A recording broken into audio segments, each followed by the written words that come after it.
Bonjour, ça va bien? Ça va, merci. Ok, vous pouvez vous asseoir. Merci. Ok, mademoiselle, je peux savoir votre nom s'il vous plaît? C'est la mienne. Ok, aimeriez-vous que je vous tutoie ou je vous vois? Oui, tu choisis, c'est correct. Ok. Vous n'avez pas eu du mal à trouver le local? Non, c'était facile. Ok, bon, si jamais vous voulez pisser, uriner, vous voulez prendre des collations, il y a le frigo qui est là, par la gauche, et par la droite, il y a les toilettes. Merci. Ok. Avant de commencer, j'aimerais tout d'abord présenter mon rôle. Moi, c'est Kwasi William. Je suis intervenant ici depuis 2 ans. Donc, mon rôle, c'est de vous accompagner, de vous écouter sans jugement, bien sûr, afin que vous vous sentiez vraiment à l'aise pour pouvoir exprimer comment c'est que vous traversez. Ok. Et puis, en plus de cela, j'aimerais vous faire parler des règles de confidentialité en tant qu'un professionnel, que je fais partie de l'ordre des travailleurs sociaux de l'Ontario. Donc, tout ce qui sera dit ici restera entre nous. Ne craignez pas, à moins qu'il y ait des problèmes pour vous, votre sécurité, pour ma sécurité. Pour un enfant ou si la loi m'oblige d'utiliser des informations, alors je serai en obligation de faire part aux autorités compétentes. Est-ce que c'est correct pour vous? Oui. Ok, mademoiselle Lamia, avant de commencer, j'aimerais vous faire part de ce document qu'on appelle le ORS. Alors, le ORS, c'est une échelle d'évaluation qui permettra de savoir comment vous vous sentez individuellement, au niveau social, globalement. Donc, pour chaque aspect individuellement, ça va d'une échelle de 0 à 10.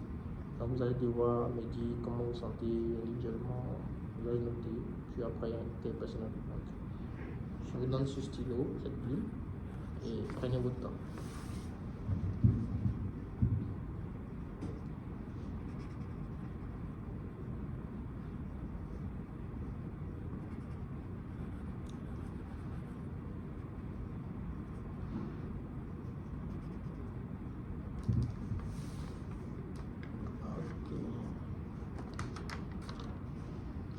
Je vois au niveau individuel, au niveau interpersonnel aussi. Je vois, au niveau individuel, vous avez marqué comme est-ce que vous pouvez me dire comment vous sentez au niveau individuel? Genre, votre bien-être personnel? Actuellement, je suis fatiguée. Fatigué, Ouais, je suis trop fatiguée. Fatigué, c'est dû à quoi? En fait, bon, moi, je suis ici je suis à l'école de la cité collégiale. Je travaille en même temps. Je travaille à Montréal. Oui, j'arrive pas à gérer entre mes allers-retours que je fais chaque jour, que ça me rend épuisée chaque jour. À chaque jour, je rentre, je pleure, je m'endors. Parce que là, tout ce que je fais là, c'est pour juste payer mes sessions. Je paye vraiment une grande somme par session. Donc, ce qui me fatigue vraiment, c'est les allers-retours là que je fais chaque jour. Et je sais pas quoi faire. D'accord. Donc, avec tout ce que vous venez de me dire là, j'aimerais maintenant savoir en fait quel est le problème principal qui vous a apporté ici. Le problème principal, c'est les allers-retours. Ok. C'est les allers-retours que je fais. Des fois, j'ai des cours jusqu'à 22h. Et là, je prends le covoiturage pour y aller à Montréal. Pour le lendemain, je travaille. Après, je reviens ici. Wow. Donc, c'est ça. Vous êtes étudiant à la cité collégiale, c'est ça? Oui. En quelle filière? En technique de travail social. Ok. Donc, vous faites des allers-retours, vous dites que vous faites des allers-retours Montréal, Ottawa. À quelle fréquence? C'est-à-dire combien de fois dans la semaine? Presque chaque jour. Chaque jour? Oui. Wow. Je vous sens vraiment épuisé. Très épuisé. C'est pas facile. Et comment vous arrivez à maintenir l'équilibre, la balance entre... En fait, c'est le courage que je fais. Des fois, je dis que c'est bon, je vais arrêter mes études. Je ne suis pas obligée d'étudier. Je ne sais pas qu'est-ce que je fais ici. Des fois, je regrette déjà d'avoir venu au Canada. Ouais, Vous regrettez d'être venu au Canada? ouais. J'ai pas cru que c'est comme ça. Mais quelle était vos sources de motivation avant de venir au Canada? Qu'est-ce qui vous a motivé le plus? Pourquoi ça n'a pas été notre destination et c'était le Canada? Moi, avant de venir, j'ai cru que la belle vie, malgré que je sais que je vais étudier, je sais, mais j'ai pas cru que genre, dans cet état-là, j'ai pas cru que je fais des allers-retours comme ça chaque jour, je n'entends pas. Des fois, ma famille, tellement j'ai pas le temps, je leur appelle même pas après 2 semaines, 3 semaines, pour que je l'appelle pour parler pendant 15 minutes. Ouais. Ça, c'est vraiment pénible, c'est vraiment triste Oui. ce que vous vivez actuellement. Ok, mais est-ce que vous n'avez pas essayé de vous inscrire à Montréal au lieu de vous inscrire dans Oui, Paris? si, j'ai déjà essayé avant déjà de commencer, déjà inscrit dans une école là-bas, mais malheureusement j'avais un refus de CAQ. Après, j'avais pas d'autre choix, il y avait que la cité qui m'a accepté, j'ai fait une admission, il y avait que la cité qui m'a accepté. Donc j'ai obtenu pour la cité et des fois je regrette. Donc, si je comprends bien, le fait que vous avez été, vous n'avez pas eu une acceptation à Montréal, ça vous a poussé à vous inscrire en Ontario. Oui. Mais vous pouvez quand même dépenser combien comme budget dans le transport? Vous avez un véhicule? Non. À chaque fois, je réserve un covoiturage. Je fais un aller $20, retour $20. Wow. Oui, je paye 2 loyers. Je paye ici quand je reste. Des fois, je reste quand j'ai des examens. Je suis obligée de rester, donc je paye la nuit que je reste. Sinon, je paye aussi à Montréal. Vous dites que vous payez 2 loyers, est-ce que c'est-à-dire que vous payez un loyer à Ottawa et Oui. un loyer à Montréal? Ok. Mais quand vous payez 2 loyers, vous dites que vous faites des allers-retours, comment ça se passe? Vous dormez ici quand? Combien de fois vous dormez à Montréal? En fait, généralement, je dors pas ici, généralement, c'est juste que quand j'ai des examens. Ok. Quand j'ai des examens, juste le lendemain à 8 heures peut-être, je cherche quelqu'un, je vais aller chez lui, mais il me demande de payer toujours. Donc je le paye. Donc généralement, je viens le lundi, je reste le lundi, mardi, après je rentre, genre chaque jour, ça dépend les examens, ça dépend des travaux. Donc je sais pas exactement. Ok. Tout dépend de la semaine, elle est comment. Ok, mais là, comment vous faites pour vous arranger concernant les finances, le budget? Combien de temps vous travaillez où? Combien de temps, combien d'heures? Parce que. Oui, c'est ça. Je travaille dans un restaurant à Montréal. Je travaille environ de 40 heures par semaine. 40 heures? Oui. Des fois, je travaille de 11h midi jusqu'à 3h du matin.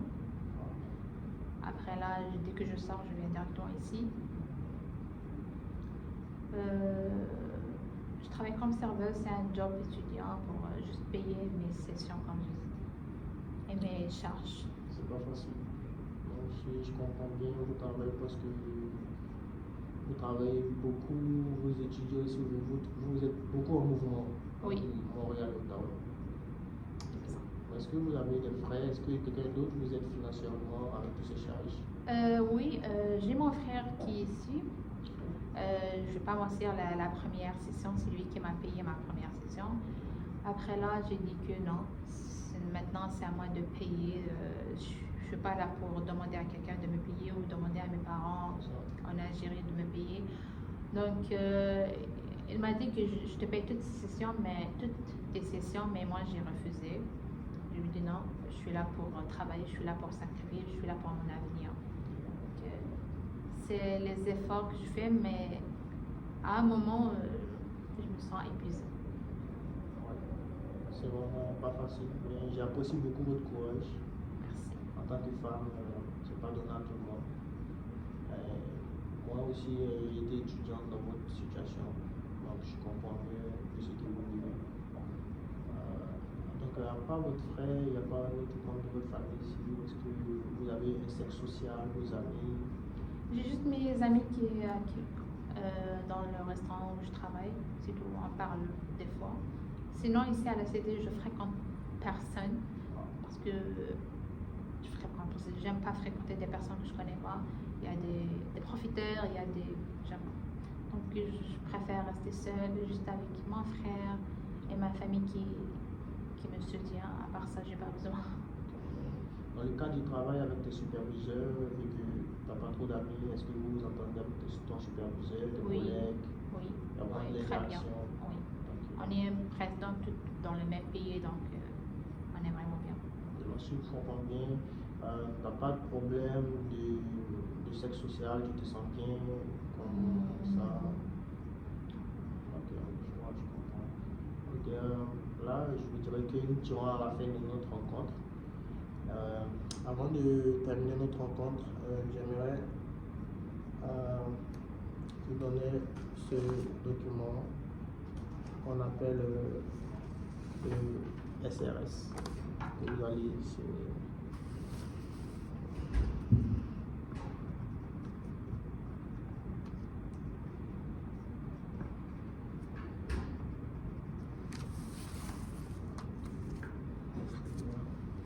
Donc, au niveau de la relation, je vois que vous avez mis vous avez mis la barre à 10. Disons, vous êtes écouté, c'est bien cela. Oui. Au niveau des objectifs, nous allons essayer de travailler à la prochaine rencontre. Ok. Donc, pour résumer un peu notre rencontre, vous avez dit que vous faites Montréal, Ottawa, chaque jour, presque chaque jour, et que vous payez 2 loyers, vous vous sentez épuisé à bout, Ouais. que ce soit mentalement ou financièrement. Aussi, vous n'avez pas de problème de sexe social, vous vous sentez mieux comme ça parce que vous méfiez des gens. Il y a quand même des profiteurs. Ouais. C'est bien cela. Ok. Donc, je pense que nous allons nous rencontrer pour la prochaine rencontre pour discuter plus à ce sujet. Pour cela, j'aimerais avoir vos disponibilités afin qu'on puisse trouver un instant. Selon votre horaire, vu que vous êtes presque tout le temps occupé, quel horaire vous conviendra le plus? Est-ce que je peux vous confirmer par un courriel? Parce que là, je ne sais pas par rapport à mon emploi de travail et tout. Ok, donc il n'y a pas de souci, vous allez devoir laisser votre courriel sur cette feuille. Ok.